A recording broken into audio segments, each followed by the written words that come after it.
이 철없는 거사, 그 씨앗이 우리 식구 1년 목숨줄인데 그걸 가마솥에 쳐넣어! 봄 파종을 코앞에 둔 어느 날, 가난한 집 막내 며느리가 빌려온 벽시 한 자루를 통째로 끓는 가마솥에 쏟아부었습니다. 식구들이 패가 망신했다며 울부짖던 그때 펄펄 끓는 솥단지 안에서 시커먼 무언가가 떠오르기 시작했지요. 그리고 그것은 천덕꾸러기 며느리를 하루아침에 벼락부자로 만들 첫 신호였습니다. 구독과 좋아요를 눌러주시고 어디서 듣고 계신지 댓글에 남겨주세요. 그곳으로 행복과 사랑을 가득 담아 보내드리겠습니다. 자, 그럼 오늘도 가슴 뭉클한 옛날 이야기 지금 바로 시작하겠습니다. 옛날 옛적 깊은 산자락을 등진 한 마을에 박덕구라는 농부가 살았습니다. 물려받은 논 두 마지기가 살림의 전부였지요. 봄이면 빚을 내어 씨를 뿌리고 가을이면 거둔 곡식으로 그것을 갚는 살림이었습니다. 갚고 나면 또 빈손이었지요. 그렇게 해마다 제자리 걸음인 가난한 살림이었습니다. 그 집 막내 며느리가 바로 단이었지요. 시집 온 지가 단 해가 지난 19세댁이었습니다. 가무잡잡한 얼굴에 눈빛만은 또렷했고 손발이 다부졌지요. 그런데 이 단이가 보통 내기가 아니었습니다.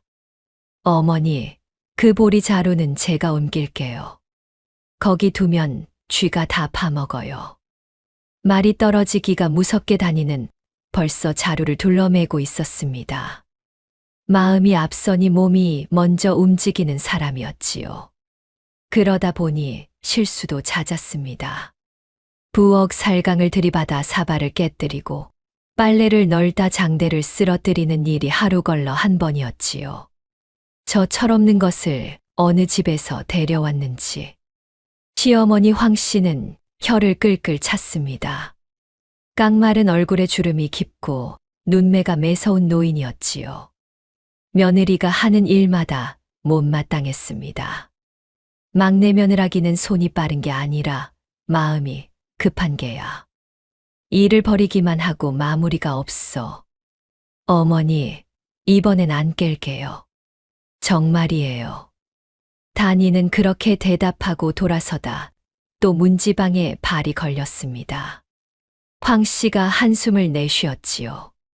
하지만 단이를 미워할 수만은 없는 까닭이 있었습니다. 마음 씀씀이가 고운 아이였거든요. 지난 겨울 일이었지요. 옆집 과분의 어린 것이 사흘을 굶었다는 말을 듣고 단이는 제 몫의 조밥 한 그릇을 몰래 그 집 문턱에 놓고 왔습니다. 정작 제 배는 고르면서 말이지요. 내 먹을 것도 없는데 남을 챙겨 우리도 굶게 생겼다. 황 씨가 나무라자 단이는 눈을 동그랗게 떴습니다. 어머니, 그 집 아이는 이도 안 낳는데 곡기를 사흘이나 못 봤대요. 저는 그래도 어른이잖아요. 어른이 며칠 더 견디는 것과 갓난 것이 곪는 거랑 같아요? 그 말에 황 씨는 그만할 말을 잃었습니다. 모진 소리를 하려다가도 며느리의 그 맑은 눈을 보면 목구멍에서 말이 도로 들어갔지요.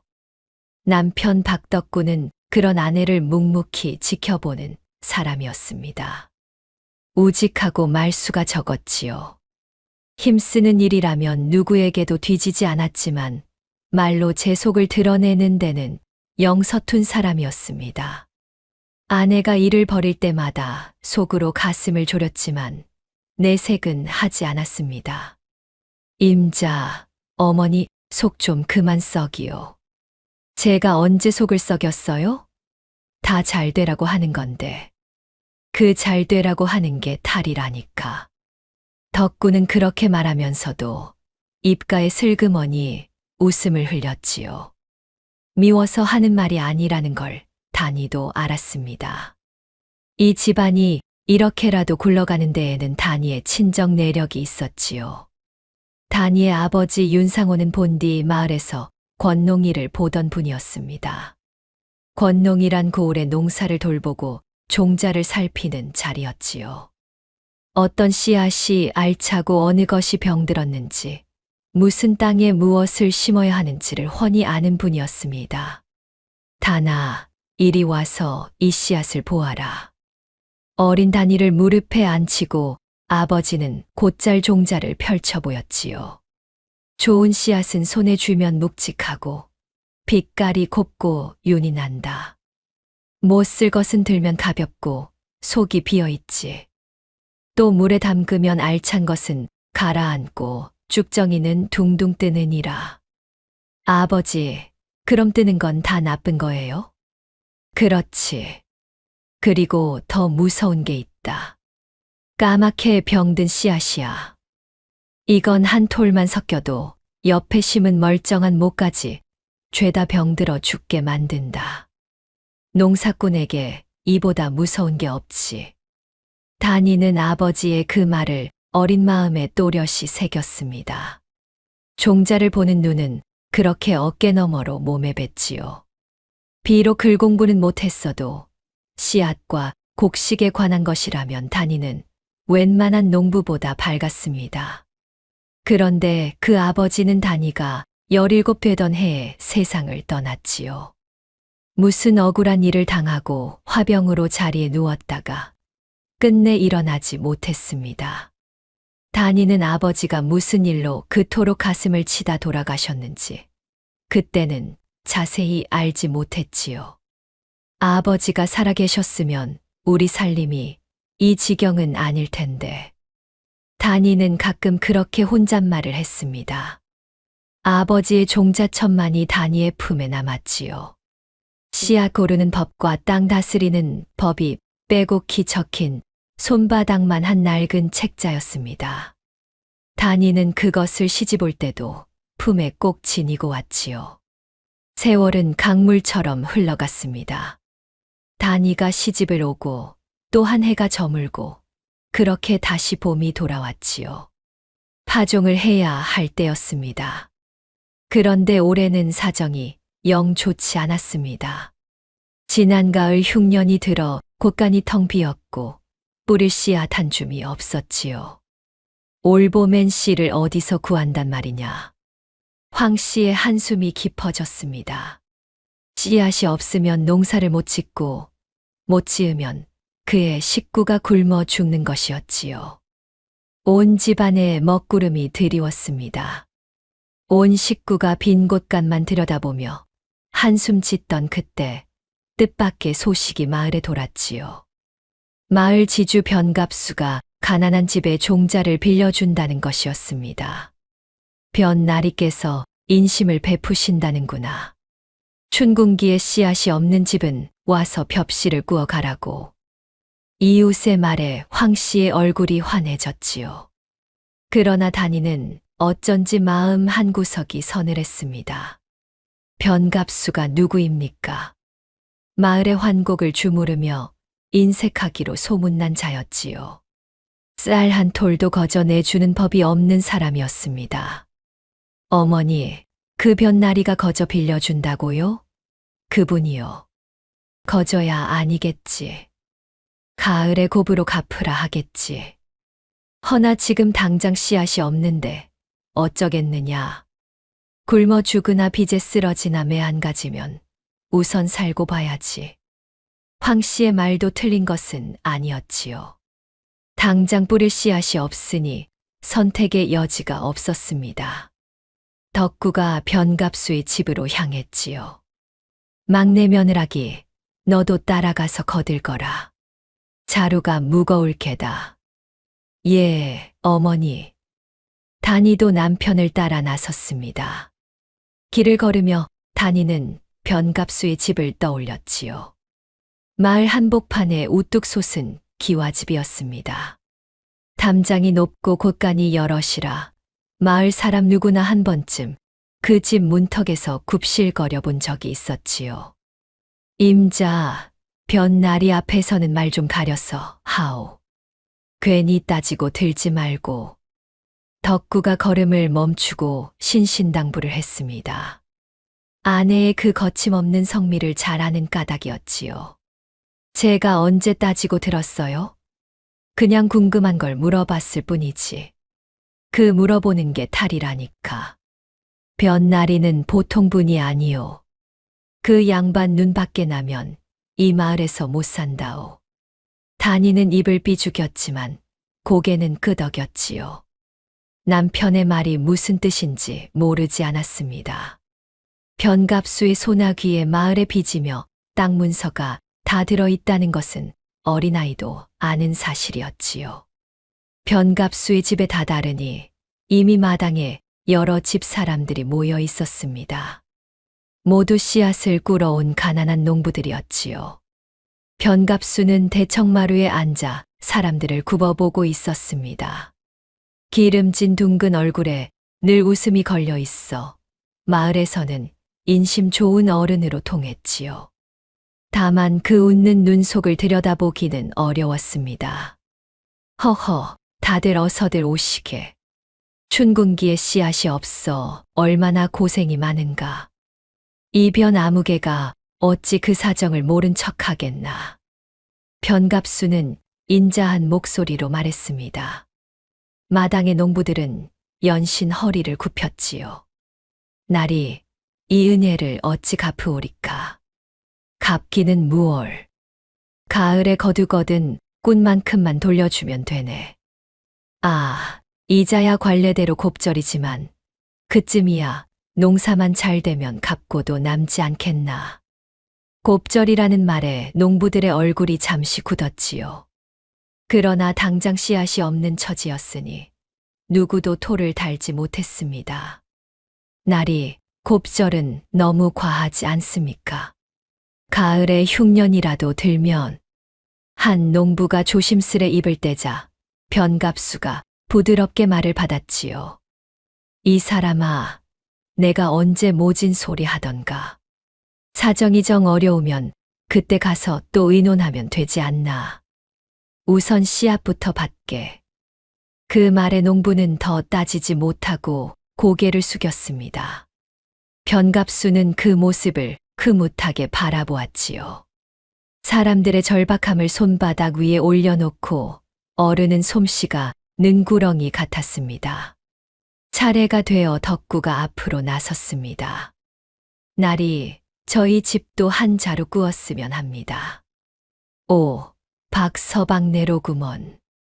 자네 집 사정이야. 내 잘 알지. 여봐라, 삼쇠야.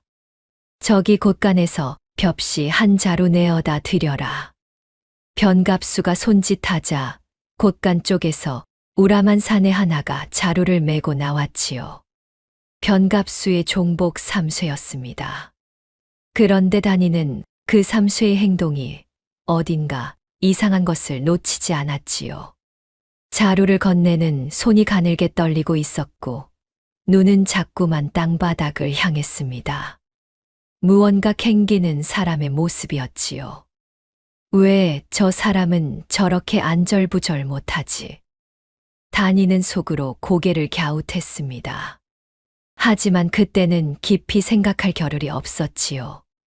덕구가 자루를 받아매자 변갑수가 한마디 덧붙였습니다. 박서방, 그 씨앗은 아주 실한 것이니 걱정 말고 뿌리게. 올해 농사는 풍년일게야. 허허허. 그 웃음소리가 어쩐지 단이의 귀에 거슬렸지요. 너무 친절해서 도리어 미덥지 않은 그런 웃음이었습니다. 단이의 가슴 한쪽에는 까닭 모를 불안이 자꾸만 따리를 들었지요. 하지만 그때만 해도 단이는 그 벽시 한 자루가 온 마을을 뒤흔들 화근이 될 줄은 꿈에도 몰랐습니다. 벽시 자루를 지고 집으로 돌아온 덕구는 그것을 마당 한쪽에 내려놓았습니다. 황 씨가 반색을 하며 다가왔지요. 오냐, 잘 구워왔구나. 이제 한시름 놓았다. 어서 물에 담가 불려서 모판을 만들어야지. 황 씨의 얼굴에 오랜만에 화색이 돌았습니다. 씨앗만 있으면 농사를 지을 수 있고 농사가 되면 식구가 한 해를 날 수 있는 것이었지요. 다니도 곁에서 자루를 들여다보았습니다. 그런데 다니의 얼굴은 어쩐지 펴지지 않았지요. 어머니, 잠깐만요. 이 씨앗 좀 제대로 봐도 될까요? 제대로 보긴 뭘 봐. 볕나리가 실한 거라고 하지 않았느냐. 어서 담그기나 하자. 그래도 한번 봐야겠어요. 아무래도 마음이 놓이질 않아서요. 다니는 황 씨가 말릴 새도 없이 자루의 주둥이를 풀었습니다. 성미 급한 다니다웠지요. 자루 위쪽에서 한 줌을 꺼내 손바닥에 펼쳐놓고 가만히 들여다보았습니다. 위쪽 벽씨는 제법 알이 굵고 빛깔도 누르스름했지요. 거 봐라. 멀쩡하지 않으냐. 괜한 트집이다. 황 씨가 핀잔을 주었습니다. 다니도 처음엔 고개를 끄덕일 뻔했지요. 위쪽만 보면 영락없이 실한 종자였으니까요. 하지만 다니의 손은 거기서 멈추지 않았습니다. 자루를 더 깊이 헤집어 아래쪽 씨앗을 한 줌 끄집어냈지요. 그 순간 다니의 낯빛이 싹 변했습니다. 이게 대체 뭐야? 아래쪽 벽씨는 위쪽과 영딴판이었지요. 알이 쭈글쭈글하고 빛이 죽어 있었습니다. 게다가 군데군데 까만 가루 같은 것이 묻어 있었지요. 다니는 그 까만 것을 손끝으로 비벼보고는 코끝에 가져다 댔습니다. 비릿하고 퀴퀴한 냄새가 코를 찔렀지요. 어머니, 이거 큰일 났어요. 이 씨앗 못 써요. 아니, 못 쓰는 정도가 아니에요. 무슨 소리냐. 위에 건 멀쩡하다며. 위에만 멀쩡한 걸 깔아 놓은 거예요. 아래는 죄다 이렇게 병든 씨앗이라고요. 이건 그냥 쭉정이가 아니에요. 이 까만 거 아버지가 그러셨어요. 이게 섞인 씨앗을 심으면 옆에 멀쩡한 모까지 다 죽는다고. 다니의 목소리가 떨렸습니다. 어릴 적 아버지가 무릎에 앉혀놓고 일러주던 그 말이 또렷이 떠올랐지요. 한 톨만 섞여도 온 논을 죽인다던 그 무서운 까만 씨앗이 지금 다니의 손바닥 위에 놓여 있었습니다. 황 씨는 그래도 믿으려 하지 않았지요. 내가 뭘 안다고 그러느냐. 볕나리가 그럴 분이 아니다. 마을에서 인심 좋기로 소문난 어른이야. 어머니, 인심 좋은 분이 왜 위에만 멀쩡한 걸 깔아놨겠어요. 멀쩡한 씨앗이면 굳이 그럴 까닭이 없잖아요. 그거야 자루에 담다 보면 알이 굵은 게 위로 올라오고 자잘한 게 아래로 가라앉을 수도 있지. 그럼 이 까만 가루는요. 멀쩡한 씨앗에서 이런 게 묻어날 리가 없어요. 어머니, 제가 다른 건 몰라도 씨앗은 알아요. 친정에서 아버지한테 귀에 못이 박이게 배웠다고요. 이건 정말로 못 쓰는 씨앗이에요. 그때 덕구가 끼어들었습니다. 임자, 말이 되는 소리를 하오. 볕나리가 못하러 우리한테 못 쓰는 씨앗을 준단 말이오. 곱절로 갚으라면서 일부러 망할 씨앗을 줄 까닭이 어디 있소. 덕구의 말도 일리가 있었지요. 곱절을 갚게 하려면 농사가 잘 되어야 할 텐데 일부러 못 쓰는 씨앗을 줄 이유가 없어 보였습니다. 다니도 그 점이 이상하긴 했지요. 하지만 손에 쥔 까만 씨앗은 거짓말을 하지 않았습니다. 여보, 곱절 갚는 게 볕나리의 속셈이 아닐 수도 있어요. 그게 무슨 소리요? 저도 아직은 잘 모르겠어요. 그렇지만 이 씨앗을 심으면 우리 농사는 망해요. 그건 분명해요. 그러니 우선 볕나리한테 가서 씨앗을 바꿔달라고 해야겠어요. 다니는 자리에서 벌떡 일어났습니다. 마음먹으면 곧장 몸이 움직이는 사람이었지요. 황 씨가 기겁을 하며 붙잡았습니다. 이 철없는 것사, 볕나리한테 가서 무슨 낯으로 씨앗이 못 쓴다고 따진단 말이냐. 공으로 빌려준 것도 황송한데 트집을 잡았다가는 이 마을에서 쫓겨난다. 공으로 빌려준 게 아니라 곱절로 갚으라면서요. 그리고 못 쓰는 걸 줬으면 바꿔달라는 게 당연하잖아요. 당연하기는 세상이 그렇게 호락호락한 줄 아느냐. 황 씨가 펄쩍 뛰었지만 단이는 이미 자루를 챙겨 들고 있었습니다.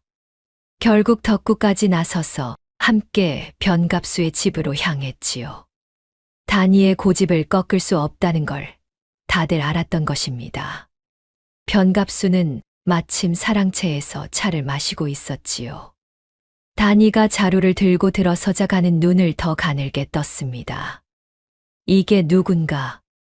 박서방네 새댁이 아닌가? 무슨 일로 다시 왔는고? 날이 아래옵기 황송하오나 빌려주신 씨앗의 탈이 있어 왔습니다. 단이는 자루를 풀어 아래쪽 까만 씨앗을 한 줌 꺼내 보였지요. 이것 좀 보십시오. 위는 멀쩡하온데 아래는 죄다 병든 씨앗입니다. 이걸 심으면 농사가 망하옵니다. 부디 성한 것으로 바꾸어 주십시오. 순간 변갑수의 눈썹이 꿈틀했습니다. 그러나 곧 너털웃음을 지었지요. 허허, 이런 망측한 일이 있나. 새댁 그 씨앗은 내 곳간에서 멀쩡한 것으로 골라 내준 것일세. 자네가 받아갈 때는 분명 성했어. 아닙니다. 날이. 받을 때 위쪽만 보았지. 아래는 못 보았습니다. 이건 처음부터. 그러니까. 변갑수가 말을 뚝 잘랐습니다. 목소리에 서슬이 돋았지요. 받아갈 때 멀쩡한 걸 두 눈으로 보고 가놓고는 집에 가서 제 곳간에 잘못 두어 썩혀 놓고 이제 와서 내게 떠넘기는 게 아닌가. 내 집 곳간이 습해서 씨앗이 상한 걸 어찌 내 탓을 한단 말이냐. 기가 막힌 적반하장이었습니다. 단이는 눈을 부릅떴지요. 날이 하루 만에 씨앗이 이렇게 까맣게 병들 수가 있습니까? 이건 처음부터 병든 씨앗을 아래에 채워 넣은 것입니다. 누가 봐도, 누가 봤단 말이냐? 변갑수가 버럭 소리를 질렀습니다. 사랑채가 쩌렁쩌렁 울렸지요. 내가 받아갈 때 멀쩡했다는 건 여기 있는 종복도 보았고 마당의 농부들도 다 보았다. 헌데 내 집에서 상한 걸 보았다는 사람은 누구냐? 증인이 있느냐? 단이는 그만 말문이 막혔습니다. 변갑수의 말대로였지요. 받을 때 멀쩡했다는 걸 본 사람은 여럿이었지만 그 씨앗이 처음부터 병들어 있었다는 걸 증명할 길이 없었습니다. 자루는 이미 단이의 손에 있었고 모든 것이 새댁의 말뿐이었지요. 증인이 없습니다. 하지만 날이 이 씨앗이 거짓을 말하지는 않습니다. 씨앗이 말을 한다고. 허허, 별 미친 소리를 다 듣겠구나. 여봐라, 이 무엄한 것들을 당장 내쫓아라. 변갑수의 호령의 하인들이 우르르 달려들었습니다. 덕구가 단이의 팔을 붙잡았지요. 임자, 그만하오. 가자고. 여보, 이건 아니에요. 이대로 가면 가자니까. 덕구가 단이를 끌다시피 하여 변갑수의 집을 나섰습니다. 단이는 끌려 나오면서도 자루를 꼭 끌어안았지요. 분하고 억울해서 눈물이 핑 돌았습니다. 집으로 돌아오는 길, 황 씨가 땅이 꺼지게 한숨을 쉬었지요. 그러게 내 뭘 했느냐. 괜히 긁어 부스럼만 만들었지 않으냐. 이제 변날이 눈밖에 났으니 어쩔 셈이냐. 어머니, 그래도 그냥 심을 순 없어요. 이걸 심으면 가을에 거둘 게 한 톨도 없을 텐데요. 심지 않으면 당장 올해 농사는 어쩌고. 빈 논을 들여다보며 굶어 죽으란 말이냐. 황 씨의 말에 다니는 입을 다물었습니다. 심자니 농사가 망할 것이 뻔하고 심지 않자니 당장 한이해 농사를 통째로 날리는 것이었지요. 이러지도 저러지도 못할 막다른 길이었습니다. 그날 밤 다니는 잠을 이루지 못했지요. 마당 한쪽에 놓인 그 자루가 자꾸만 눈앞에 어른거렸습니다. 다니는 가만히 일어나 자루 곁으로 갔지요. 어두운 달빛 아래에서 다시 한 줌을 꺼내 보았습니다. 까만 씨앗은 여전히 비릿한 냄새를 풍기고 있었지요. 볕나리는 대체 무슨 속셈으로 이런 씨앗을 마을에 돌린 걸까? 문득 다니의 머릿속에 한 가지 생각이 스쳤습니다. 변갑수가 종자를 빌려준 집이 다니네 한 집만이 아니라는 사실이었지요. 마당에 모여 있던 그 많은 농부들. 그들 모두가 같은 곳간에서 나온 씨앗을 받아갔던 것입니다. 설마 마을 사람들이 받아간 씨앗도 다 이렇게 병든 거라면? 생각이 거기에 미치자 다니는 등골이 서늘해졌습니다. 만약 마을 전체가 이 병든 씨앗을 심는다면 온 들판이 까맣게 죽어갈 것이었지요. 그것은 한 집의 흉년이 아니라 마을 전체의 재앙이었습니다. 다니의 가슴이 쿵쿵 뛰기 시작했지요. 누군가 무서운 속셈을 품고 이 병든 씨앗을 마을에 풀어놓은 것만 같았습니다. 하지만 그게 누구인지 무슨 까닭인지 다니는 아직 짐작조차 할 수 없었지요. 가마솥에서 까만 쭉정이가 떠오른 다음 날 다니는 날이 밝기가 무섭게 집을 나섰습니다. 마을 사람들이 받아간 씨앗도 같은지 제 눈으로 봐야 했지요. 찬 이슬을 밟으며 부지런히 걸음을 옮겼습니다. 가장 먼저 찾아간 곳은 이웃 곰보 영감네였지요. 마침 영감도 씨앗 자루를 풀어놓고 있었습니다. 다니가 아래쪽을 헤집자 아니나 다를까 까만 가루가 묻은 병든 씨앗이 우수수 쏟아졌지요. 영감님, 이거 심으시면 안 돼요. 병든 씨앗이에요. 무슨 소리요? 볕나리가 주신 귀한 종잔데. 그때 마침 옆을 지나던 떡쇠가 끼어들었습니다. 마을에서 입담 좋기로 둘째가라면 서러운 수다쟁이였지요. 영감님도 참 볕나리 인심을 아직도 모르시오? 그 어른이 거저주는 게 어디 있답니까? 작년에 우리 집 소금 한 돛박과 갔다가 2돛박으로 갚았다오. 인심, 곱으로 받는 게 그 대인심이지. 떡쇠가 능청을 떨자 곰보 영감이 피식 웃었습니다. 다니는 그 틈을 놓치지 않았지요. 떡쇠 아저씨 말이 맞아요. 거저 주는 게 아니라면 왜 멀쩡한 척 위만 깔고 아래는 이런 걸 줬겠어요. 한번 보세요. 이 까만 거. 떡쇠도 씨앗을 보고는 입을 해벌렸습니다. 어라, 이거 진짜 까맣네. 세대, 이게 뭔 조화요? 이게 섞이면 연못까지 다 죽어요. 절대 심으면 안 돼요. 허허, 그것 참. 볕나리가 인심을 베푸셨는데 알맹이는 까마귀 밥이었구먼. 이거 인심이 아니라 인심 흉내요, 흉내. 이게 정말 까맣구먼. 내 40년 농사에 이런 종자는 처음 보네. 떡쇠가 혀를 끌끌 차며 너스레를 떨자 곰보 영감도 그제야 씨앗을 다시 들여다보며 중얼거렸지요. 다니는 그렇게 집집마다 돌며 씨앗을 확인했습니다. 떡쇠네도 막동이네도 과부 칠성네도 하나같이 위는 멀쩡하고 아래는 병든 씨앗이었지요. 누군가 마을의 가난한 집마다 똑같은 씨앗을 풀어놓은 것이 분명했습니다. 다니의 마음이 점점 무거워졌지요. 그런데 집으로 돌아온 다니를 기다리고 있던 것은 생각지도 못한 날벼락이었습니다. 마당의 관아의 사령들이 들이닥쳐 있었던 것이지요. 시어머니 황 씨가 사색이 되어 떨고 있었습니다. 무슨 일이세요? 내가 박서방네 며느리냐? 나라에서 구워준 환곡 종자를 가마솥에 삶아 없앴다지.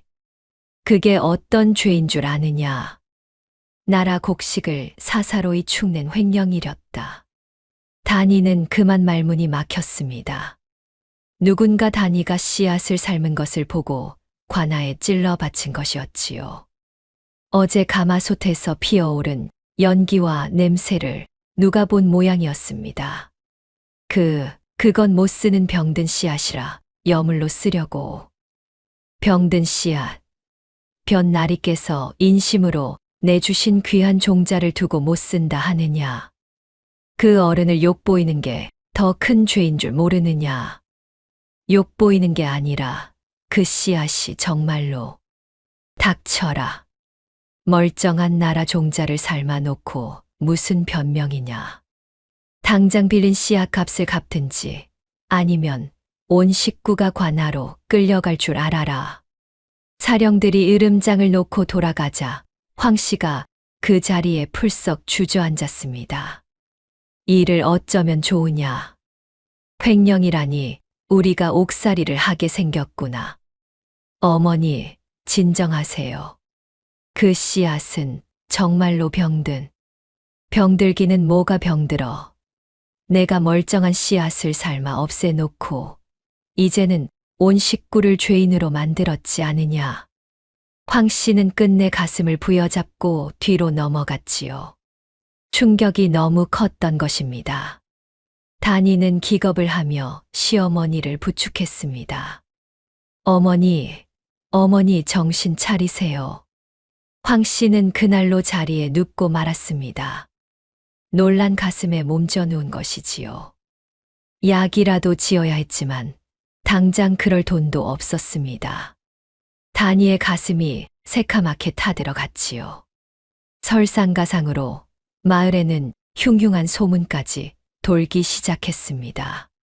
박서방네 며느리가 남의 집 씨앗에까지 손을 댄다더라. 맞아, 집집마다 자루를 헤집고 다니는 걸 봤다네. 종자, 도둑 아닌가 몰라. 그러게 말일세. 멀쩡한 나라 씨앗을 가마솥에 삶아 없애고 남의 자루까지 뒤지고 다니니 말일세. 시집 온 지 1년 만에 집안을 통째로 들쑤셔 놓는구먼. 단이가 씨앗을 확인하려 자루를 헤집고 다닌 것이 도둑질로 둔갑해 퍼진 것이었지요. 마을 사람들이 단이를 흘끔거리며 수군대기 시작했습니다. 도와주려던 일이 도리어 단이를 의심받게 만든 것이었습니다. 그날 밤 단이는 잠든 시어머니의 머리맡을 지키다가 문득 한 가지를 떠올렸지요. 씨앗을 빌리던 날 변갑수가 내밀었던 문서 한 장이었지요. 받았다는 증표만 남기면 되네. 여기 손도장 하나 찍게. 그날 덕구는 그를 몰랐고 함께 갔던 황 씨가 대신 지장을 찍었습니다. 인심 좋은 은인이 내미는 종이었으니 무슨 내용인지 따져볼 생각도 없이 당연하다는 듯 찍은 것이지요. 마을 사람들 모두가 그랬습니다. 그를 아는 이가 없으니 그저 믿고 손도장을 찍을 뿐이었습니다. 그런데 단이는 친정에서 아버지의 종자첩을 보며 어깨 너머로 글눈을 조금 익혀둔 터였지요. 단이는 황 씨의 옷고름 속에 간직된 그 문서의 사본을 떠올리고는 다음 날 변갑수의 집을 다시 찾았습니다. 핑계를 대고 그 문서를 한 번만 보여달라 청한 것이지요. 날이 그때 찍은 증표를 한 번만 보여주십시오. 어머니가 무얼 찍었는지 영 마음에 걸려서요. 허허, 새댁도 참. 그깟 종이가 뭐 그리 궁금한고. 그렇다면 보게나. 변갑수는 인심 좋은 얼굴로 선선히 문서를 내주었지요. 제 글을 읽을 사람이 없다고 여긴 까닭이었습니다. 문서를 받아든 단이는 더듬더듬 글자를 짚어 가다 그만 얼굴이 새파랗게 질렸지요. 이건 증표 따위가 아니야. 문서에는 무서운 글이 적혀 있었지요. 빌린 씨앗으로 지은 농사가 흉년이 들면 그 빚 대신 붙이던 논을 모두 변갑수에게 넘긴다는 각서였습니다. 그를 모르는 백성들이 은인을 믿고 찍은 그 손도장이 실은 제 논을 통째로 내주겠다는 약조였던 것이지요. 단이는 다리에 힘이 풀렸습니다. 병든 씨앗을 심으면 농사는 반드시 망할 테고 농사가 망하면 이 각서대로 마을의 논이 죄다 남의 것이 되는 것이었습니다. 세상에 이게 무슨. 집으로 달려온 단이는 황 씨에게 이 사실을 알렸지요. 하지만 자리에 누운 황 씨는 도리어 며느리를 나무랐습니다. 무슨 그런 끔찍한 소리 하느냐. 변나리가 그럴 분이 아니다. 그 어른이 우리한테 무슨 원한이 있다고 논을 빼앗아. 어머니, 제가 두 눈으로 글을 읽었어요. 그 종이에 분명히 내가 그를 알면 얼마나 안다고. 어설피 아는 게 더 위험한 법이다. 어머니, 그 종이에 분명히 논을 넘긴다고. 그만하래도 변나리가 우리 같은 가난뱅이 논 두 마지기가 탐나서 그런 짓을 하겠느냐. 공연한 트집 그만 잡고 어서 약값이나 구할 궁리를 해라. 황 씨는 끝까지 은인을 의심하지 않았습니다. 그를 모르는 사람에게는 며느리의 더듬거리는 글눈보다 인심 좋은 은인에 대한 믿음이 더 컸던 것이지요. 단이는 가슴이 답답해 미칠 지경이었습니다. 진실을 손에 쥐고도 아무도 믿어주지 않으니 그저 발만 동동 구를 뿐이었지요. 누군가 일부러 이런 짓을 꾸미는 거야. 병든 씨앗을 풀고 글 모르는 사람들한테 각서를 받고 마을 논을 통째로 삼키려는 거라고. 단이는 이를 악물었습니다. 하지만 그 무서운 흉계를 꾸민 자가 누구인지는 아직 알 수 없었지요. 변갑수가 의심스럽긴 했지만 마을 사람 모두가 그를 은인으로 떠받드니 함부로 입에 올릴 수도 없었습니다. 게다가 단이 자신은 이미 횡령범의 종자 도둑으로까지 몰린 처지였지요. 그날 밤늦게 돌아온 덕구에게도 단이는 사정을 털어놓았습니다. 여보, 그 종이가 논을 넘긴다는 각서였어요. 병든 씨앗으로 농사를 망치게 하고 그 빚으로 마을 논을 다 빼앗으려는 거예요. 임자, 그게 정말이오? 허면 우리 논도 이대로 두면 다 뺏겨요. 그러니 증거를 찾아야 해요. 누가 봐도 믿을 수밖에 없는 증거를요. 단이는 주먹을 꼭 쥐었습니다. 몸져 누운 시어머니, 죄인으로 모는 관아, 등을 돌리는 마을 사람들. 사방이 온통 가시밭이었지요. 하지만 단이는 물러서지 않기로 했습니다. 천방지축으로 일을 벌이던 그 며느리가 이번만큼은 어금니를 깨물고 진실을 쫓기로 마음먹은 것이었습니다. 그 길이 얼마나 험할지 그때는 미처 알지 못한 채로 말이지요. 시어머니가 자리에 누운 뒤로 단이는 더욱 마음이 급해졌습니다. 어떻게든 누가 봐도 믿을 증거를 찾아 이 흉계를 막아야 했지요. 단이는 삶은 까만 쭉정이를 천에 쌓아들고 다시 집집마다 돌기 시작했습니다. 이걸 보세요. 이 씨앗을 삶으면 까만 게 둥둥 떠요. 멀쩡한 씨앗은 안 그래요. 절대 심으시면 안 돼요. 처음엔 다들 콧방귀를 뀌었지요. 게다가 단이가 횡령범에 종자 도둑으로 몰렸다는 소문까지 돈터라 더더욱 미덥지 않게 여겼습니다. 종자 도둑이 무슨 할 말이 그리 많아. 변나리 은혜도 모르고 헛소문이나 퍼뜨리고 다니는구먼. 아주머니, 도둑이라뇨. 저는 그저 마을이 망하는 걸 막으려는 거예요. 이 씨앗을 심으면 정말로 됐네, 됐어. 자네 말 듣다가 우리까지 변나리 눈밖에 날까 무섭네. 어서 가보게. 문전박대도 여러 번이었지요. 하지만 단이는 물러서지 않았습니다. 한 집에서 내쳐지면 옆집으로, 거기서 또 막히면 그 다음 집으로 갔지요. 그렇게 끈질기게 발품을 파니 차츰 단이의 말에 귀를 기울이는 사람이 생겨났습니다. 마침 그 곁을 지나던 떡쇠가 한몫 거들었지요. 여보게들, 내가 봤다니까. 새댁이 보여준 그 씨앗, 까마귀가 숫덩이 같더라고. 변나리 인심이 그렇게 새카말 줄 누가 알았겠나. 허허. 떡쇠 자네, 그러다 변나리 귀에 들어가면 어쩌려고 그러나. 들어가면 어떤가. 내가 거짓말을 했나, 까만 걸 까맣다 했지. 새댁 말이 맞으면 맞다 하는 게 사람돌이 아닌가. 참, 그러고 보니 요즘 인근 고을에 암행어사가 떴다는 소문이 있던데. 행색을 감추고 다니며 못된 벼슬아치를 잡아낸다더구먼. 암행어사요? 단이는 그 말을 무심코 흘려들었지만 한 구석에 가만히 새겨두었지요. 떡쇠의 너스레의 사람들이 피식 웃으면서도 슬그머니 제 집 씨앗을 다시 들여다보았습니다. 떡쇠의 입담이 단이의 편을 드니 분위기가 조금씩 돌아서기 시작한 것이지요. 가장 먼저 단이를 믿어준 것은 과부 칠성내였습니다. 어린 것 둘을 데리고 사는 가여운 처지였지요. 세대, 내가 자네를 믿어보겠네. 우리 집 씨앗도 안심겠네. 고맙습니다, 아주머니. 정말 고마워요. 어머니까지 몸져 누우셔서 의지할 데가 없었는데.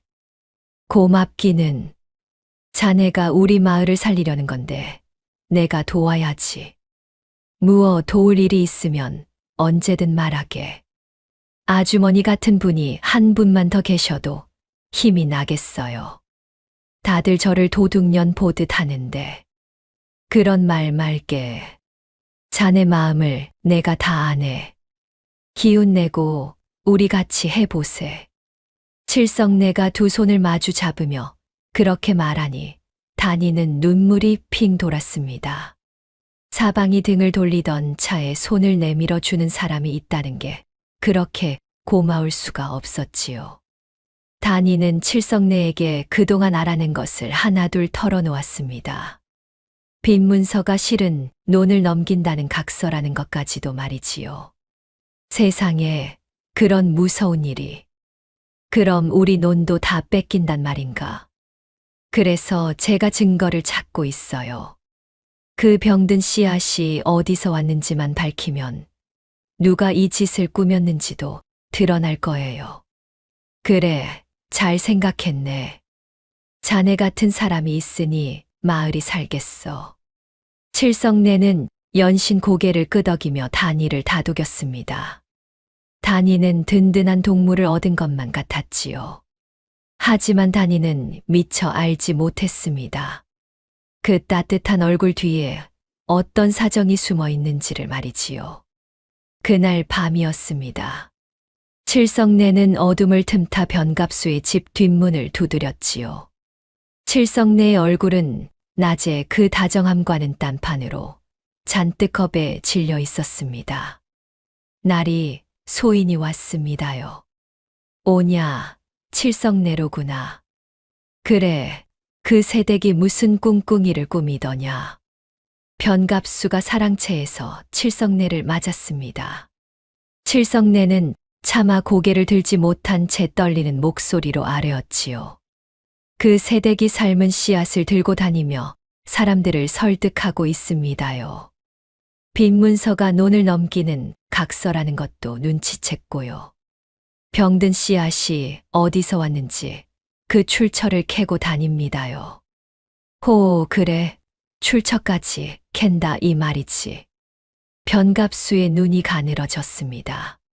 칠성내는 더욱 몸을 움츠였지요. 예, 그뿐이 아닙니다요. 관아 창고의 종자와 마을 씨앗을 맞대어 보겠다고 벼르고 있습니다요. 제법 영악한 것이로구나. 한낱 며느리인 줄 알았더니 제 아비를 닮아 보통이 아니야. 변갑수가 혼잣말처럼 중얼거리자 칠성내는 그 말뜻을 알아듣지 못한 채 그저 떨기만 했지요. 날이 소인이 일러 바칠 건 다 일렀으니 부디 약조하신 대로 우리 집 빚만은 탕감해 주십시오. 어린 것들을 생각해서라도 칠성내의 두 눈에 눈물이 그렁그렁했습니다. 변갑수에게 진 빚이 산덤이라 그 빚을 탕감받는 조건으로 단위를 염탐하기로 한 것이었지요. 자식들을 굶기지 않으려는 어미의 약한 마음을 변갑수가 파고든 것이었습니다. 약조는 지키지. 자네는 그저 그 세댁 곁에 붙어 무얼 하는지 낱낱이 내게 일러 바치기만 하면 되네. 알겠는가? 예, 나리. 하온데 나리, 그 세댁이 정말로 증거를 찾아내면 어찌 되옵니까? 증거, 허허, 걱정 말게. 증거란 건 만들기도 하고 없애기도 하는 법이지. 그 세댁이 제 아무리 용을 써도 결국엔 제 꾀에 제가 넘어갈 게야. 예. 칠성내는 죄스러운 마음에 고개를 들지 못한 채 물러났습니다. 돌아가는 길, 칠성내의 눈에서는 굵은 눈물이 뚝뚝 떨어졌지요. 다니의 그 고운 마음을 알기에 더욱 괴로웠지만 굶주린 자식들의 얼굴이 떠오를 때마다 발걸음을 돌릴 수가 없었습니다. 다니가 가장 믿고 의지하게 된 동무가 실은 적에게 모든 것을 흘리는 첩자였던 것이지요. 다니는 그것도 모른 채 칠성내에게 제 계획을 하나하나 털어놓고 있었습니다. 이튿날 다니는 또 다른 단서를 좇았습니다. 도대체 그 병든 씨앗이 어디서 났는지가 궁금했던 것이지요. 다니는 시집 오기 전 친정에서 들은 이야기를 떠올렸습니다. 나라에서 봄마다 가난한 백성에게 씨앗을 구워주는 환곡이라는 제도가 있었고 그 종자는 관아 창고에 보관되며 가마니마다 관아의 낙인이 찍힌다는 것을요. 다니는 다시 자루를 살펴보았지요. 그러자 자루 안쪽 바닥에서 본디 가마니에 붙어 있던 헝겊 조각 하나가 나왔습니다. 거기에는 관아의 낙인이 또렷이 찍혀 있었지요. 이거였구나. 이 씨앗은 본디 관아 환곡 창고에서 나온 거야. 그렇다면 다니의 머릿속에서 흩어져 있던 조각들이 맞춰지기 시작했습니다. 누군가 관아의 멀쩡한 환곡 종자를 빼돌리고 그 자리를 병든 씨앗으로 채운 게 분명했지요. 그리고 그 병든 씨앗을 다시 마을에 빌려준 척 떠넘긴 것이었습니다. 관아 환곡을 주무르는 사람이라야 이런 짓을 할 수 있어. 그게 누굴까? 다니는 입술을 깨물었습니다. 환곡을 손에 쥐고 마을의 씨앗을 빌려준 자. 지피는 얼굴이 없는 것은 아니었지요. 하지만 마을 사람 모두가 은인으로 떠받드는 그 이름을 증거도 없이 함부로 입에 올릴 수는 없었습니다. 다니는 그 헝겊 조각을 아버지의 종자첩 사이에 소중히 끼워두었지요. 그러고는 칠성내를 찾아가 제 생각을 털어놓았습니다. 아주머니, 이 헝겊 좀 보세요. 자루 바닥에서 나왔는데 여기 관아 낙인이 찍혀 있어요. 관아 낙인이라니. 그게 무슨 뜻인가? 이 병든 씨앗이 본디 관아 환곡 창고에서 나왔다는 거예요. 누가 멀쩡한 나라 종자를 빼돌리고 그 자리를 이걸로 채운 거죠. 세상에, 그런 짓을 할 수 있는 사람이 누구겠나?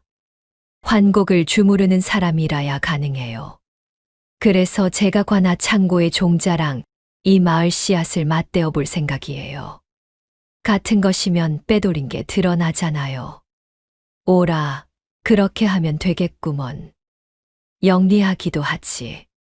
자네 친정이 본디 그런 걸 잘 아는 집안이었나 보네. 아주머니, 내일 새벽에 곰보 영감님네 씨앗을 마을 사람들 앞에서 같이 삶아 보일 거예요. 영감님 내게 제일 많이 병들었거든요. 다들 두 눈으로 보면 믿을 수밖에 없겠죠. 오냐, 좋은 생각일세. 그리하게. 칠성내는 고개를 끄덕이며 단이의 말을 하나하나 가만히 새겨들었지요.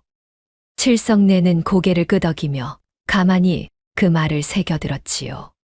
그리고 그 모든 이야기는 그날 밤 고스란히 변갑수의 귀로 들어갔습니다. 단이가 한 걸음 내디딜 때마다 그 걸음이 적에게 먼저 알려지고 있었던 것이지요. 함정은 이미 단이의 발밑에서 입을 벌리고 있었습니다. 다음 날 새벽, 아직 동이 트기 전이었습니다. 곰보 영감네 곳간 앞에 검은 그림자 몇이 소리 없이 움직였지요. 다름 아닌 변갑수가 보낸 종복들이었습니다. 그들은 곰보 영감네 자루를 통째로 드러내고 그 자리에 다른 자루 하나를 슬쩍 놓아두었지요.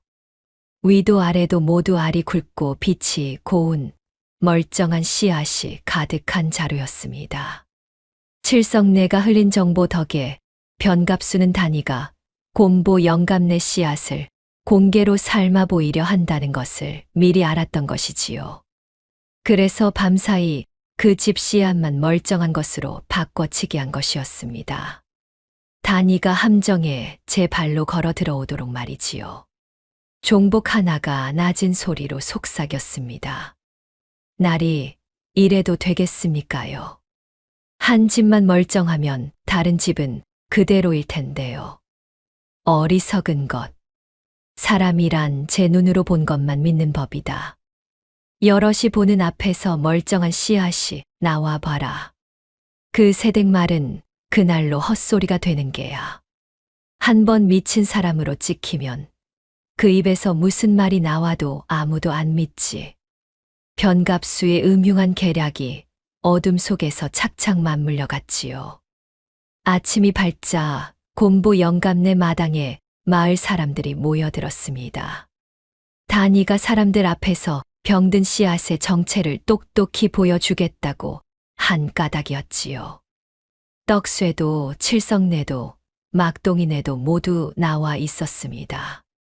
영감님, 어제 그 자루 그대로 두셨지요? 그럼 자네가 손대지 말랬으니 곳간에 그대로 뒀지. 다들 보세요.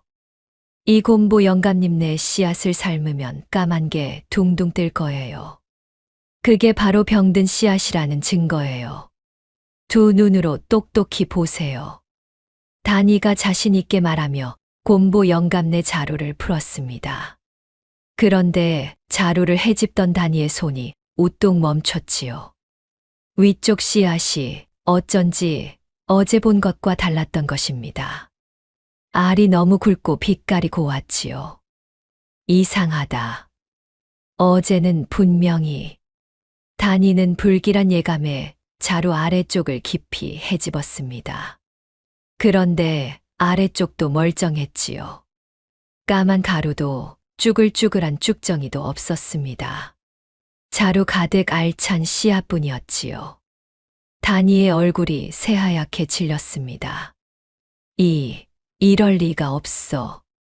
분명히 어제는 병든 씨앗이었는데. 영감님, 이거 정말 그대로 둔 거 맞아요? 맞다니까. 누가 손을 댔겠나.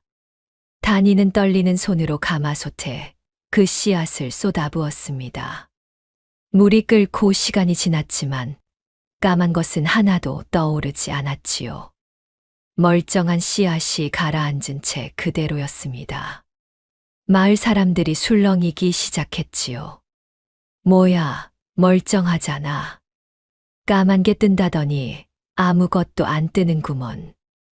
이게 어디가 병든 씨앗이야. 알이 통통한 게 상등품이구먼. 새댁, 이게 무슨 망신인가. 사람들 다 불러 모아놓고 제 눈으로 봐도 멀쩡한데 대체 무얼 보라는 게야. 사람들의 눈초리가 싸늘하게 변했습니다.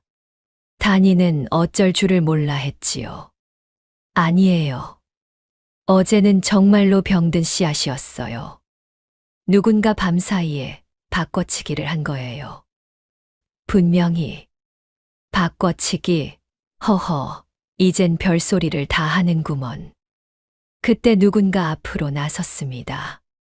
다름 아닌 변갑수였지요. 그는 인심 좋은 얼굴에 짐짓 서운한 표정을 지으며 입을 열었습니다. 세댁, 내 자네를 가엾게 여겨 좋은 씨앗을 빌려주었거늘 어찌 이리 사람을 모함하는가. 내가 준 씨앗이 병들었다고 온 마을에 헛소문을 퍼뜨려 멀쩡한 사람들 농사까지 망칠 뻔하지 않았나. 날이 그게 아니라 어제는 분명 병든 씨앗이었습니다. 누군가 밤사이에 또 그 바꿔치기 타령인가. 세댁 한밤중에 누가 무엇하러 남의 곳간 씨앗을 바꾼단 말인가. 그게 말이 되는 소린가. 말이 안 되어도 사실입니다. 제가 어제 이 두 손으로 까만 씨앗을 만졌단 말입니다. 보게나 여러분, 이 멀쩡한 씨앗을. 이게 병든 씨앗인가. 이 세댁이 나라 씨앗을 가마솥에 삶아 없애더니 이제는 멀쩡한 종자까지 병들었다 우기며 마을을 흉흉하게 만들고 있네.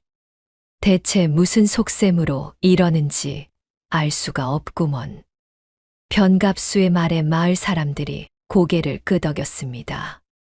멀쩡한 씨앗을 두 눈으로 보았으니 다니의 말은 그저 헛소리로만 들렸던 것이지요.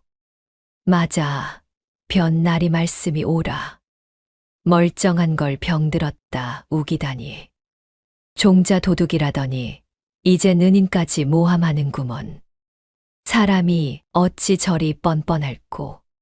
저 세댁 때문에 하마터면 농사 다 망칠 뻔했네. 사람들이 저마다 다니에게 손가락질을 했습니다.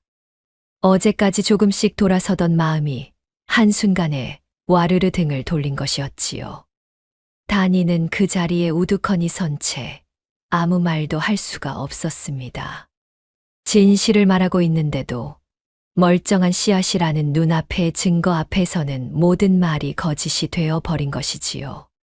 제 말은 정말이에요. 다른 집 씨앗을 보세요. 떡쇠 아저씨네도 막동이네도 다 병들었어요. 제발 다른 집 걸 봐주세요. 이 집 것만 누가 바꿔치기 한 거라고요. 다니가 애타게 외쳤지만 사람들은 이미 등을 돌린 뒤였습니다. 변갑수가 쐐기를 박았지요. 다른 집 씨앗을 또 해집겠다고 멀쩡한 남의 씨앗에 손을 댔다가 또 무슨 일을 꾸미려고. 여러분, 저 세댁 말을 더는 듣지 마시게. 공연히 휘둘렸다간 낭패를 볼게야. 사람들이 하나둘 흩어졌습니다. 떡쇠만이 머뭇거리며 다니 곁에 남았지요. 세댁, 나는 자네 말을 믿네만 눈앞에서 멀쩡한 게 나오니 다른 사람들을 무슨 수로 설득하겠나. 아저씨라도 믿어주시니 고마워요. 정말로 바꿔치기를 당한 거예요. 나도 그런 것 같긴 하네만 증거가 있어야 말이지. 멀쩡한 씨앗이 떡하니 있으니 원. 떡쇠마저 힘없이 돌아서자 다니는 텅 빈 마당에 홀로 남았습니다. 곰보 영감네 멀쩡한 씨앗만이 솥 안에 가라앉아 있었지요.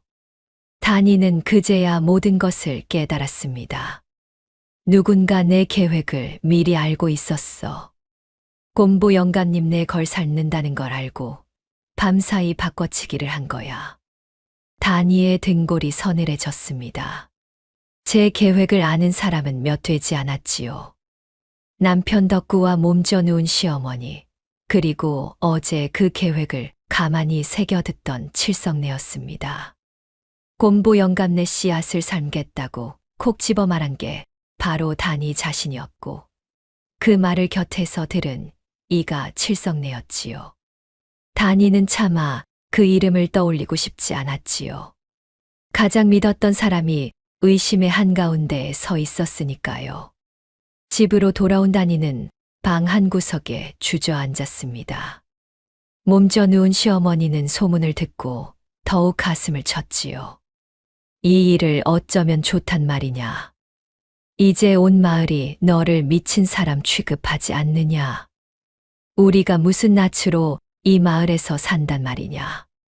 어머니 정말로 누가 씨앗을 바꿔치기 한 거예요. 저는 거짓말을 하지 않았어요.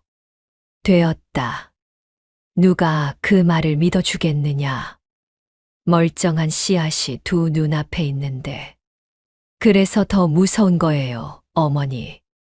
누군가 일부러 그 집 씨앗만 멀쩡한 걸로 바꿔치기 한 거라고요. 제가 그 집 걸 삶을 줄 미리 알고서요. 미리 알다니.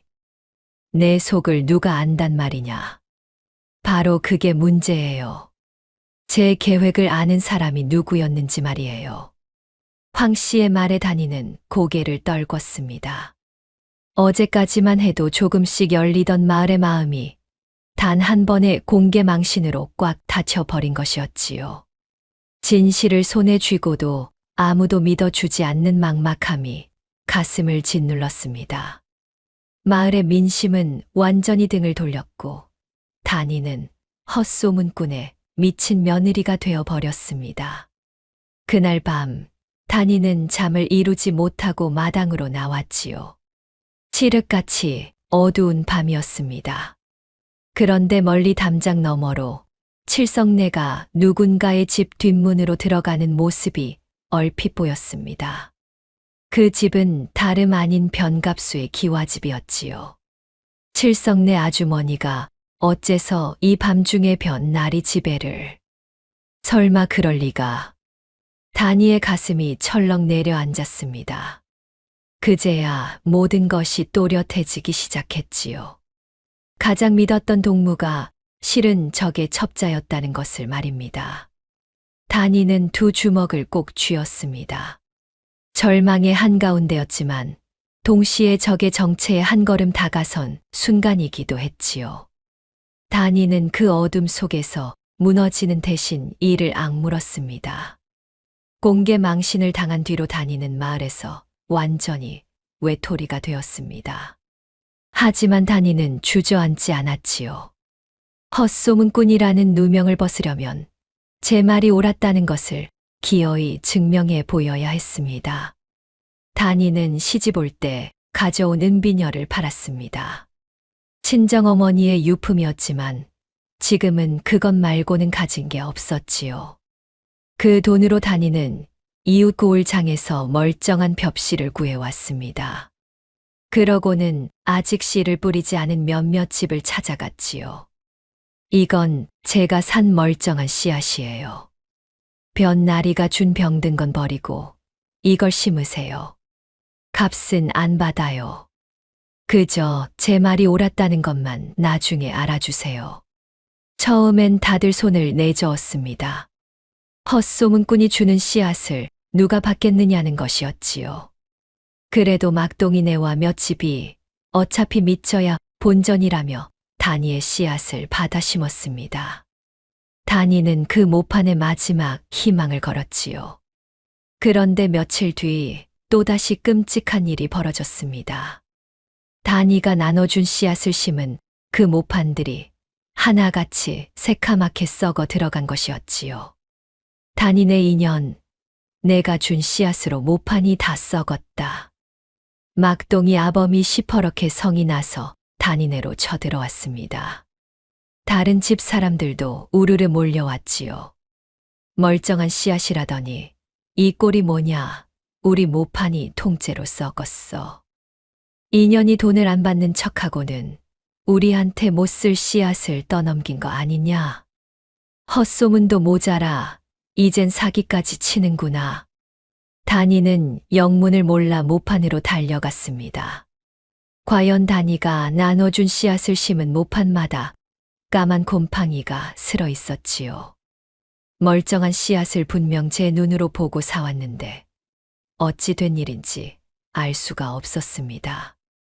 이럴 리가 없어요. 제가 분명히 멀쩡한 씨앗을 골라왔는데. 그 입 다물어라. 내 씨앗 믿고 심은 우리만 바보가 됐다. 이 돈은 안 받겠다더니 우리 한 해 농사를 통째로 말아먹은 값은 누가 치를 테냐. 사람들이 삿대질을 하며 욕설을 퍼부었습니다. 단이는 그 한가운데서 고개도 들지 못했지요. 멀쩡한 씨앗을 나눠줬는데 그게 또 까맣게 썩었다는 것은 누군가 그 씨앗마저 밤사이 바꿔치기 했다는 뜻이었습니다. 곰보 영감네 때와 똑같은 수법이었지요. 또 바꿔치기야. 누군가 내가 나눠준 씨앗까지 병든 걸로 바꾼 거야. 단이는 이를 악물었지만 그 말을 입 밖에 낼수록 사람들은 더 비웃을 뿐이었습니다. 이제 단이는 헛소문꾼을 넘어 돈 받고 못 쓸 씨앗을 판 사기꾼이 되어버렸지요. 마을에서 단이의 편은 단 한 사람도 남지 않은 듯 했습니다. 바로 그날 밤이었습니다. 단이가 빈 모판 앞에 주저앉아 눈물 짓고 있는데 누군가 조심스레 다가왔지요. 변갑수의 종복 삼쇠였습니다. 그동안 단이를 볼 때마다 안절부절 못하던 그 사내였지요. 새댁 더는 두고 볼 수가 없어 왔습니다요. 아저씨가 여긴 어쩐 일이세요? 삼쇠는 떨리는 목소리로 비밀을 풀어놓기 시작했습니다. 그 모판을 썩게 만든 게 누구인지 소인은 압니다요. 새댁이 나눠준 씨앗을 밤사이 병든 걸로 바꿔치기 한 자가 있습니다요. 곰보 영감네 때도 이번에도 다 변갑수 나리의 짓입니다요. 역시 변나리였군요. 단이의 두 주먹이 부르르 떨렸습니다. 그런데 삼쇠의 입에서 나온 말은 거기서 그치지 않았지요. 하온데 새댁 소인이 정말로 드리고 싶은 말씀은 따로 있습니다요. 새댁의 친정에 관한 것입니다요. 제 친정이요. 새댁의 친정 아버님 윤권농 어른은 참으로 강직한 분이셨습니다요. 그분도 한때 이 고을의 환곡을 살피셨지요. 그런데 환곡에 큰 부정이 있는 걸 알아채셨습니다요. 누군가 나라 종자를 빼돌리고 장부를 거짓으로 꾸민 걸 밝혀내신 거지요. 단이의 가슴이 거세게 뛰기 시작했습니다. 그래서 아버지가 그 부정을 고발하려 하셨군요. 그렇습니다요. 헌데 그 부정을 저지른 자가 도리어 윤권농 어른을 모함했습니다요. 없는 죄를 뒤집어 씌워 권농 자리에서 쫓아내고 집안을 풍비박산 내버린 거지요. 윤권농 어른은 그 억울함의 화병으로 자리에 누우셨고 끝내 일어나지 못하셨습니다요. 그 부정을 저지른 자가 누구예요? 우리 아버지를 모함한 그 자가. 삼쇠는 한참을 머뭇거리다 마침내 입을 열었지요. 바로 변갑수 나리입니다요. 그 이름을 듣는 순간 단이는 머리를 한 대 얻어맞은 듯 했습니다. 온몸에 피가 거꾸로 솟는 것만 같았지요. 변나리가 우리 아버지를, 윤권농 어른을 몰아내고 그 자리를 차지한 게 바로 변갑수 나리입니다요. 그리고 지금껏 환곡을 주물러 온 거지요. 새댁이 시집 온 이 마을이 하필 그자가 권농으로 있는 마을이었던 겁니다요. 단이는 그 자리에 주저앉을 뻔했습니다. 모든 것이 한꺼번에 맞아떨어졌지요. 인심 좋은 은인의 탈을 쓰고 있던 자가 실은 아버지를 죽음으로 몬 원수였던 것입니다. 단이가 우연히 시집 온 이 마을에서 운명처럼 그 원수와 다시 마주친 것이었지요. 그런데 아저씨는 그 일을 어찌 그리 소상히 아세요? 소인이 그때도 변갑수 나리 밑에 있었으니까요. 거짓 장부를 꾸미는 일의 소인도 마지못해 손을 보탰습니다요. 그 죄가 오랜 세월 소인의 가슴을 짓눌렀습니다요. 새댁이 윤권농 어른의 따님인 걸 안 날부터 소인은 밤마다 그분 얼굴이 떠올라 잠을 못 잤습니다요. 단이는 두 손으로 얼굴을 감쌌습니다. 그토록 그리워하던 아버지가 알고 보니 바로 이 마을의 흉계와 얽혀 돌아가신 것이었지요. 다니의 눈에서 뜨거운 눈물이 흘러내렸습니다. 하늘도 무심하시지. 어떻게 이런 일이. 다니는 떨리던 어깨를 천천히 폈습니다. 슬픔에 잠겨 주저앉아 있을 수만은 없었지요. 아저씨, 이 사실을 꼭 밝혀야겠어요. 우리 아버지의 억울함도 마을 사람들의 일도요. 하오나 세댁 변갑수 나리가 어떤 자인지 이제 아셨지요. 함부로 나섰다간 세댁마저 윤권농 어른처럼 당합니다요. 부디 조심하셔야 합니다요. 삼쇠는 그 말을 끝으로 어둠 속으로 사라졌습니다. 다니는 무거운 마음으로 밤을 지새웠지요. 그런데 일은 다니가 생각한 것보다 훨씬 빠르게 그리고 모질게 닥쳐왔습니다. 바로 이튿날 아침이었지요. 멀리 마을 어귀에서 한 무리의 포졸이 다니네를 향해 몰려오는 것이 보였습니다. 다니는 직감했지요. 변갑수가 선수를 친 것이라고요. 다니는 다급히 품에서 아버지의 종자첩을 꺼냈습니다. 그 안에는 관아 낙인이 찍힌 헝겊 조각이 고이 끼워져 있었지요. 여보, 이걸 받으세요. 어서요. 임자, 이게 무슨. 제가 잡혀가도 이것만은 절대 빼앗기면 안 돼요. 아버지 종자첩하고 낙인 조각이에요. 이게 변나리를 무너뜨릴 단 하나의 증거라고요. 어디든 깊이 숨기세요. 빨리요. 덕구는 영문도 모른 채 종자첩을 받아 품속 깊이 찔러 넣었습니다. 다니가 그것을 건넨 직후 포졸들이 마당으로 들이닥쳤지요. 박서방네 며느리는 어디 있느냐? 어서 나오너라. 다니가 마당으로 나서자 포졸들이 우르르 다니를 둘러쌌습니다. 내 인연 헛소문을 퍼뜨려 민심을 어지럽힌 죄도 모자라 돈을 받고 못 쓸 씨앗을 팔아 백성을 속인 사기죄까지 더했겠다. 게다가 내 친정이 본 뒤 역적으로 몰려 풍비박산 난 집안이라지. 역적의 핏줄이 마을을 어지럽히니 그냥 둘 수 없는 일이다. 그 말에 다니는 온몸이 얼어붙었습니다. 변갑수가 다니의 친정일까지 들춰낸 것이지요. 아버지가 뒤집어 쓴 그 누명을 이제 딸에게까지 씌우려는 것이었습니다. 여보, 덕구가 달려들어 포졸들을 막아섰지만 그들의 손은 인정사정이 없었지요. 내 아내를 두고 어딜, 차라리 나를 잡아가시오. 여보, 안 돼요. 어머니를 지켜주세요. 황 씨가 버선발로 뛰어나와 통곡했지만 소용이 없었습니다. 결국 다니는 포졸들에게 끌려가고 말았지요. 다니는 끌려가면서도 시어머니를 돌아보며 소리쳤습니다. 어머니, 너무 걱정 마세요. 저는 죄가 없으니 곧 풀려날 거예요. 다니는 관아의 차디찬 옥에 갇혔습니다. 곰팡내 나는 집더미 위에 던져진 다니는 무릎을 끌어안고 벽에 기대앉았지요. 쇠창살 너머로 스미는 달빛만이 유일한 빛이었습니다. 그날 저녁 변갑수가 직접 옥으로 찾아왔지요. 인심 좋던 얼굴은 온데간데 없고 가는 눈에 비웃음만 가득했습니다. 허허, 이게 누군가? 그 잘난 새댁이 아닌가? 씨앗이 거짓을 말하지 않는다더니 지금 내 꼴이 어떠하냐?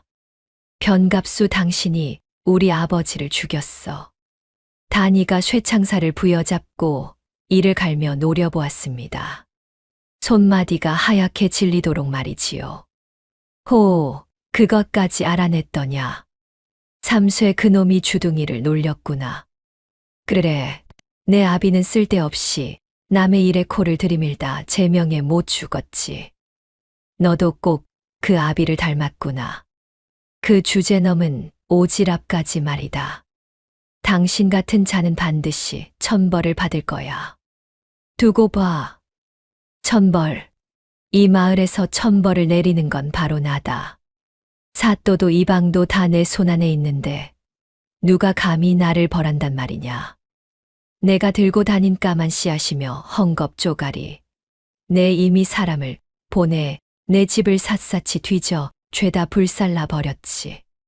단이는 속으로 안도의 숨을 삼켰습니다. 변갑수는 종자첩이 덕구의 품에 있다는 것을 까맣게 모르고 있었지요. 제 손으로 다 태웠다 믿고 의기양양해하는 그 모습에 단이는 도리어 한 가닥 희망을 보았습니다. 하지만 겉으로는 절망한 척 고개를 떨궜지요. 이제 내게 남은 건 아무것도 없다. 너는 곧 역적의 딸로 무거운 벌을 받게 될 게다. 내 남편도 내 시어미도 무사하지 못할 게야. 변갑수는 갈에 끓는 웃음을 흘리며 옥을 떠났습니다.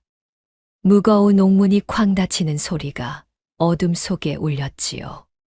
단이는 캄캄한 옥 안에 홀로 남겨졌습니다. 그제야 참았던 눈물이 터져 나왔지요. 아버지, 저는 아버지의 억울함도 못 풀고 마을도 못 구하고 이렇게 옥에 갇히고 말았어요. 저는 너무 무력해요. 단이는 흐느꼈습니다. 어릴 적 아버지가 무릎에 앉혀놓고 들려주던 목소리가 귓가에 맴돌았지요. 좋은 씨앗은 가라앉고 못 쓸 것은 뜬다던 그 다정하던 음성 말입니다. 아버지, 저는 씨앗은 가려낼 줄 알면서 어쩌자고 제 앞가림 하나 못하는 걸까요? 마음만 앞섰지 결국 아무것도 지키지 못했어요. 옥 안은 칠흑처럼 어두웠고 단이의 마음은 그보다 더 어두웠지요. 손에 쥔 증거도 빼앗긴 줄로만 알고 기들과 나도 적의 편이고 식구들마저 위태로웠습니다. 사방이 모두 막힌 가장 깊은 절망의 밤이었지요.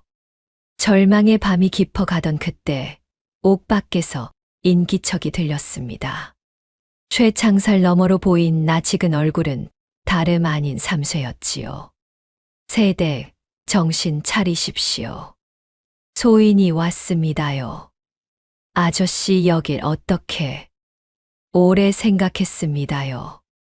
이대로 입을 다물면 윤권농 어른께 지은 죄에 또 하나를 더하는 것이지요. 더는 비겁하게 살지 않겠습니다요. 삼쇠는 품에서 낡은 장부 한 권을 꺼내 쇠창살 사이로 건넸습니다.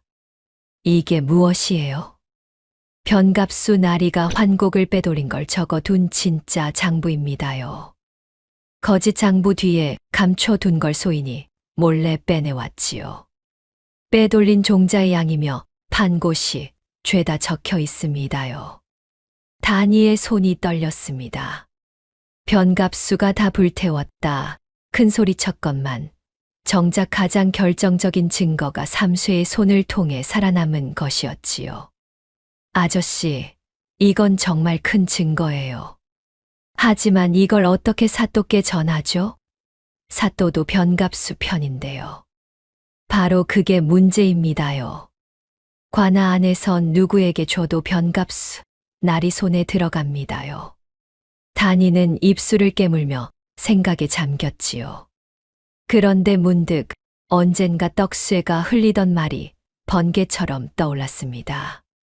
아저씨, 떡쇠 아저씨가 그랬어요. 인근의 암행어사가 순행 중이라고요. 사또도 이방도 못 막는 어사라면 그분만이 변나리를 벌할 수 있어요.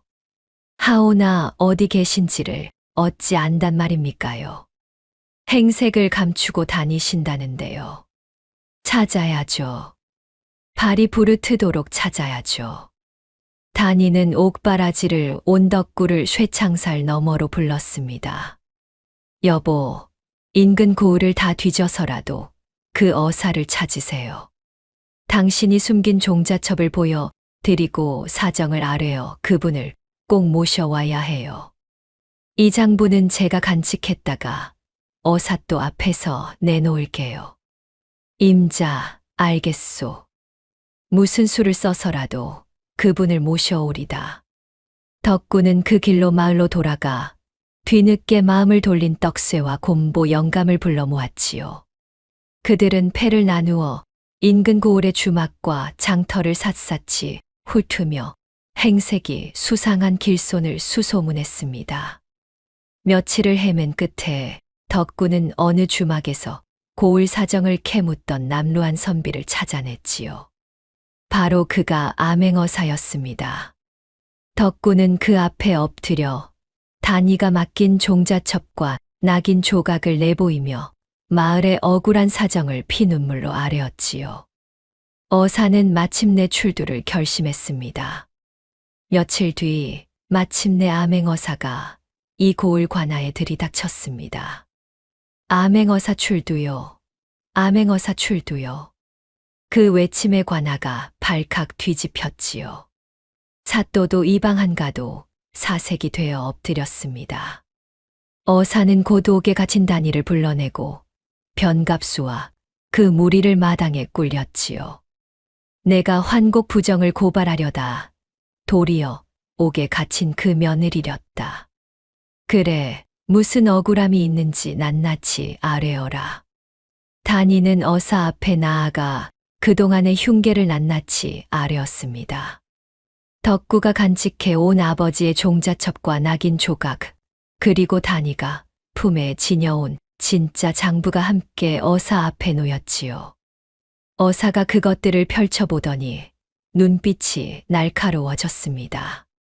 이건 환곡을 빼돌린 내력이 적힌 장부로구나. 허나 이것만으로 변갑수가 했다는 증거가 되겠느냐. 그때 변갑수가 펄쩍 뛰며 나섰습니다. 이것이 그의 첫 번째 발버둥이었지요. 어사또, 그 장부는 저 요망한 것이 소인을 모함하려 거짓으로 꾸민 것이옵니다. 소인은 그저 가난한 백성에게 씨앗을 빌려준 죄밖에 없사옵니다. 변갑수는 능청스에 발뺌을 했습니다. 게다가 미리 매수해 둔 마을 유지 최첨지까지 나서서 거들었지요. 이것이 두 번째 공격이었습니다. 어사또 변공은 본디 인심 좋은 어른이옵니다. 저 며느리야말로 역적의 딸로 마을을 어지럽혀 온 것이옵니다. 저자의 말을 믿어선 아니 되옵니다. 둘이 입을 맞춰 발뺌하니 분위기가 다시 묘하게 흐르기 시작했지요.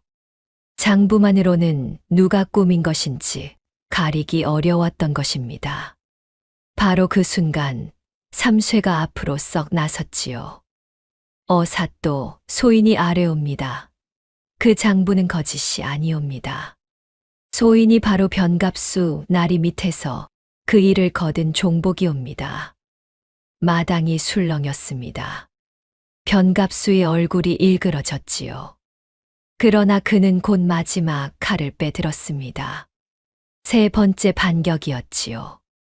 어사또 속지 마십시오. 저 삼쇠란 놈은 본디 제 곳간에서 곡식을 훔치다 들켜 내쫓길 처지였사옵니다. 앙심을 품고 거짓 증언을 하는 것이옵니다. 삼쇠 내 이놈, 내 처자식이 지금 어디 있는지 잊었느냐. 그 말에 삼쇠의 얼굴이 흑빛이 되었습니다. 처자식을 들먹이는 협박에 어깨가 부르르 떨렸지요. 입을 열었던 종복이 다시 움츠러드는 듯 했습니다. 바로 그때 단이가 앞으로 나섰습니다. 마음만 앞서 늘 이를 그르치던 며느리가 이번만큼은 또렷한 눈빛으로 어사를 우러렀지요. 어사또, 말로는 끝이 없사옵니다. 소녀가 직접 보여드리겠나이다. 부디 솥에 물을 끓이게 해 주십시오. 솥에 물이라니 무엇을 하려느냐. 변나리가 마을에 돌린 씨앗을 이 자리에서 삶아 보이겠나이다. 곧 관아 마당에 솥이 걸리고 물이 끓었습니다. 단이가 변갑수의 씨앗 한 줌을 쏟자 잠시 후 시커먼 쭉정이가 물 위로 허옇게 떠올랐지요. 보십시오, 어사또. 알찬 씨앗은 무거워 가라앉고 속이 빈 병든 것은 이렇게 둥둥 뜨옵니다. 볕나리가 빌려준 씨앗의 절반이 이런 것이니 심으면 연못까지 죄다 병들어 죽사옵니다. 마당이 술렁였지요. 단이는 멈추지 않고 낙인 조각을 들어보였습니다. 또한 이 헝겊은 그 자루 바닥에서 나온 것으로 환곡 창고의 낙인이 찍혀 있사옵니다. 창고 가마니와 맞대어 보시면 이 씨앗이 관아 환곡에서 나왔다는 움직일 수 없는 증거이옵니다. 어사가 관조를 시켜 창고의 가마니를 가져와 맞대어 보니 과연 낙인이 한치도 어김없이 들어맞았지요. 빼돌린 종자를 사들인 옆 고을 장사치까지 잡혀오자 모든 것이 백일하에 드러났습니다. 그제야 삼쇠도 다시 용기를 냈지요. 어사또 소인의 처자식을 협박하는 저 말이 바로 변갑수 나리의 본색이옵니다. 소인은 곡식을 훔친 적이 없사옵니다. 여러 해 전 윤권농 어른을 모함하여 내쫓은 것도 바로 저 변갑수 나리이옵니다. 그때 사람들 틈에 숨어 있던 과부 칠성내가 울며 뛰쳐나왔지요. 어사또 소인도 아뢰겠나이다. 새댁이 나눠준 멀쩡한 벽실을 한밤중에 병든 걸로 바꿔치기 하고 곰보 영감네 것을 바꿔 새댁을 망신 준 것이 모두 변나리가 시킨 짓이옵니다. 소인이 빚에 쪼들려 새댁의 계획을 변나리께 일러 바쳤사옵니다. 새댁은 돈을 받고 못 쓸 것을 판 게 아니라 도리어 제 비녀를 팔아 멀쩡한 벽실을 거저 나눠준 것이옵니다. 칠성내가 땅에 엎드려 통곡하니 단이를 사기꾼이라 손가락질하던 이들의 얼굴에 부끄러움이 번졌습니다. 단이의 물증과 두 사람의 증언이 하나로 맞물리자 변갑수는 더는 빠져나갈 구멍이 없었지요. 가장 믿었던 종복과 겁박에 짓눌렸던 첩자와 며느리라 얕보았던 단이가 함께 그의 가면을 벗겨 낸 것이었습니다. 변갑수는 듣거라. 암행어사의 호령이 천둥처럼 울렸습니다. 네, 죄가 산처럼 무겁도다. 나라의 환곡을 빼돌려 팔아먹고 병든 종자로 백성의 땅을 빼앗으려 하고 무고한 권농을 모함하여 죽음에 이르게 한 죄. 이 모든 죄를 물어 내 가산을 모조리 몰수하고 너를 머나먼 곳으로 유배 보내노라. 어삿도 잠깐만. 소인이 변갑수가 발버둥을 쳤지만 소용없었지요. 포졸들이 변갑수와 이방한가 최첨지를 오랏줄로 묶어 끌어냈습니다. 그 꼴을 지켜보던 떡쇠가 혀를 끌끌 차며 한마디 했지요. 허허, 변나리. 인심 좋다더니 끝에 받은 인심이 오랏줄이구려. 남한테 곱절로 갚으랬으니 유배 길도 부디 곱배기로 다녀오시오. 구경하던 마을 사람들이 그제야 속이 시원하다는 듯 웃음을 터뜨렸습니다. 인자한 척 마을을 등쳐먹던 자의 최후는 그렇게 비참했지요. 매수되었던 사또 또한 관직에서 쫓겨났습니다. 마침내 단이는 누명을 벗었습니다. 역적의 딸이라는 굴레도 벗겨졌지요. 암행어 사는 단이의 친정아버지 윤상호의 억울함을 임금께 아뢰어 그 명예를 되살려 주기로 했습니다. 내 아비는 강직한 권농이었다. 부정을 보고도 눈 감지 않은 그 충심을 나라가 다시 기를 것이니라. 그 말에 단이는 엎드려 하염없이 울었습니다. 십수년 묵은 아버지의 한이 비로소 풀린 것이었지요. 집으로 돌아온 단이를 황 씨가 버선발로 뛰어나와 맞았습니다. 황 씨는 며느리의 두 손을 부여잡고 눈물을 쏟았지요. 아가, 우리 며느라기야. 내가 너를 몰라봤다. 그동안 철없다 구박만 했는데 내가 우리 집안을, 아니 이 온 마을을 구했구나. 이 어미를 용서해 다오. 어머니, 그런 말씀 마세요. 어머니가 절 아껴 주신 거 다 알아요. 아니다. 그 고운 마음을 내가 몰라봤어. 참됨이란 게 곳간에 쌓인 곡식이 아니라 바로 너 같은 마음 씀씀이에서 드러나는 것을 내 이제야 알았구나. 고부는 부둥켜 안고 한참을 울었습니다. 묵은 응어리가 눈 녹듯 풀리는 순간이었지요. 그날 이후 마을에는 놀라운 일이 벌어졌지요. 단이 덕분에 땅을 지킨 사람들이 저마다 곡식을 한 줌씩 들고 단이네를 찾아온 것이었습니다. 세대가 아니었으면 우리 식구 다 굶어 죽었네. 이건 우리 마음일세. 얼마 안 되지만 받아주시게. 이 은혜를 어찌 다 갚누. 이러시면 안 됩니다. 저는 마땅히 할 일을 했을 뿐이에요. 무슨 소리. 자네 덕에 우리가 땅을 지켰는데. 이건 받아줘야 우리 마음이 편하네. 단이는 거듭 손사래를 쳤지만 텅 비었던 곳간은 어느새 마을의 정성으로 가득 찼습니다. 하지만 단이의 진짜 복은 거기서 그치지 않았지요. 단이는 아버지의 종자첩을 펼쳐들고 병의 강한 씨앗을 길러내는 일에 매달렸습니다. 친정에서 배운 지식의 가마솥에서 깨우친 이치를 더해가며 말이지요. 이 병이 연못까지 죽인다면 처음부터 그 병을 이겨내는 씨앗을 길러내면 어떨까? 단이는 몇 해를 두고 정성을 쏟았습니다. 처음 2해는 번번이 실패했지요. 애써 기른 모가 장맛비에 쓰러지고 병이 돌아 1해 농사를 통째로 망치기도 했습니다. 여보, 또 망쳤어요. 이게 벌써 몇 번째인지. 임자, 너무 상심 마오. 자네 아버님도 하루아침에 안목을 얻으셨겠소. 다시 해봅시다. 덕구의 다독임에 단이는 다시 일어섰지요. 병이 돌아도 꿋꿋이 견디는 모를 골라내고 또 골라낸 끝에 마침내 도열병에도 끄떡없는 우량한 벽씨를 길러내는데 성공했습니다. 소문은 삽시간에 인근 고을로 퍼졌지요. 병에 강하고 알이 굵은 단인의 벽씨를 사겠다는 이들이 줄을 이었습니다. 단인의 씨앗을 심으면 흉년에도 풍년이 든다더라. 값을 후히 쳐줄 테니 좀 나눠주시게. 인근 고을에서 사람들이 몰려와 씨앗을 다투어 사갔지요. 빚에 쪼들리던 가난한 농가가 어느새 마을에서 손꼽히는 부잣집이 되었습니다. 씨앗을 삶아 망했다고 손가락질 받던 며느리가 바로 그 씨앗으로 하루아침에 벼락부자가 된 것이었습니다.